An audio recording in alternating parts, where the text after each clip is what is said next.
Welcome to Gematria Goodies. What is Gematria? Gematria. Ladies and gentlemen, most of you who listen to me understand there is a Roman numeral system. The Roman letters, the letters of the Roman alphabet, were used as numbers and are used as numbers. V is 5, L is 50, C is 100, M is 1,000. Many of you know that.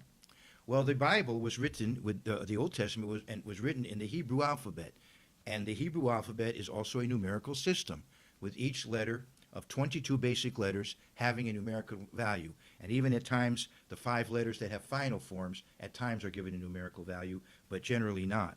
And the Greek New Testament also, in the Greek New Testament, the Greek letters are given a numerical value. And so we have the custom of Gematria, which is looking at the numerical value of words. This is an important part of biblical culture. The numerical value of words plays a role in the way the Bible was designed and put together. And there's a lot of information available because of this, if you understand this principle, that each word of the Bible also has a numerical value. And there are times when that is important in the writing of these books.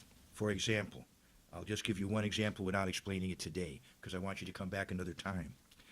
In John 21, a miracle occurs, and under Jesus' supervision, the apostles catch 153 fish.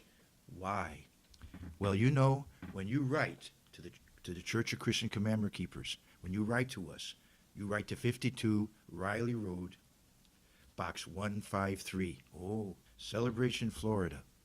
34747. If you actually want, I know some of you may still, send mail the old-fashioned way by post, and that's our address. We are Box 153, and you notice this website is CCK 153.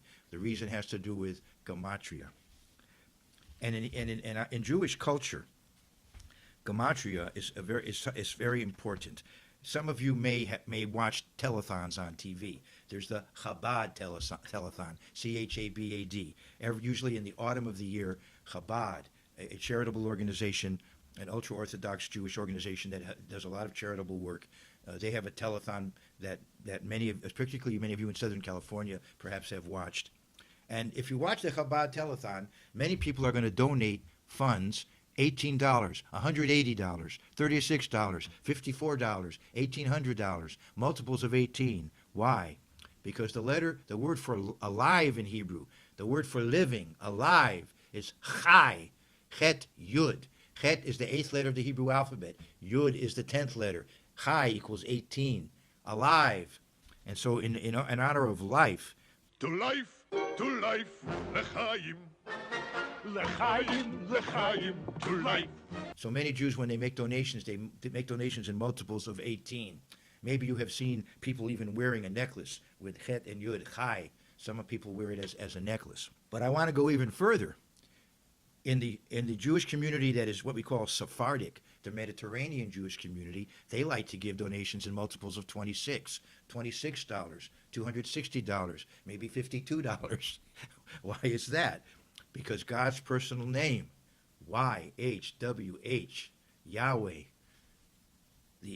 which I understand to mean the eternal, the self-existent one. You could say that Yahweh means he causes to be. It's based on the verb to be. So Yahweh, the personal name of God, and we don't exactly know how it was pronounced. That's speculation. But YHWH, as I'll show you later, equals 26. So you see that even in modern culture, Gematria is sometimes available for you to see right out there. Even in how people organize their finances. But I want to go back into the Bible and talk about Gematria in the Bible. I want to give you a very simple example at first. And I like to play with numbers, and those of you who are mathematically inclined need to understand the Bible is a work of literature, yes, but it's also very mathematical. And if you like to work with figures, and what I mean is mathematical figures, if you like to work with figures, then you certainly can enjoy Bible study using mathematics. Let's go back to the history of ancient Israel. God intervened and, in effect, fulfilled the meaning of his name. And I could go into that in Exodus 6. His name Yahweh refers to the fact that he is ever alive. He is ever existent. And so when he makes a promise, he will fulfill the promise.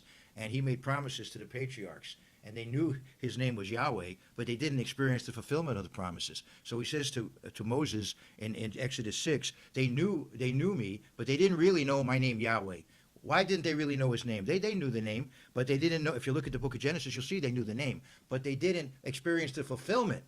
The name became real when he intervened and plagued the Egyptians, delivered the Israelites miraculously, brought them to Sinai, made of them a nation that was a theocracy, his chosen people. Then his name Yahweh was properly fulfilled, and they understood it. And that was in the 26th generation, from Adam to Moses. From Adam to Moses are 26 generations, and that was the generation of the deliverance. And that was the generation which experienced the real meaning of Yahweh, God's personal name. And so let's look at Psalm 136, and you'll find 26 verses there. Because one of the important themes of this psalm is the Exodus, the deliverance of the people of Israel from Egyptian bondage to become God's chosen people. And Psalm 136, it begins with God's personal name, Yahweh, and it says, "Oh, give thanks to the Lord," it says, capital L, capital O, capital R, capital D, or I would translate it, "Oh, give thanks to the Eternal, for he is good, for his mercy endures forever."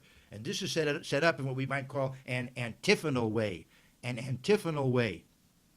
You might have two choirs, or maybe men and women, or whatever you want to call it, old people, young people, whatever the choirs are. You have two choirs, and one choir says, "Oh, give thanks to the Eternal, for he is good." And the next choir says, "Ki l'olam chasto, for his mercy endures forever." And it goes on for 26 verses. Each time something is said, and then the repetition, the chorus, "For his mercy endures forever," 26 times. And as I said, these 26 verses correspond with the 26 generations from Adam to Moses, when God established his theocracy. And what's interesting about this psalm, or one of the interesting aspects of this psalm, is that it's got 26 verses. It's got 26 verses. Now, I want to go to Psalm 119. Now, this is an important psalm for those of you who want to work with Gematria, because Psalm 119 has the complete Hebrew alphabet. It is an acrostic psalm, acrostic, an acrostic psalm.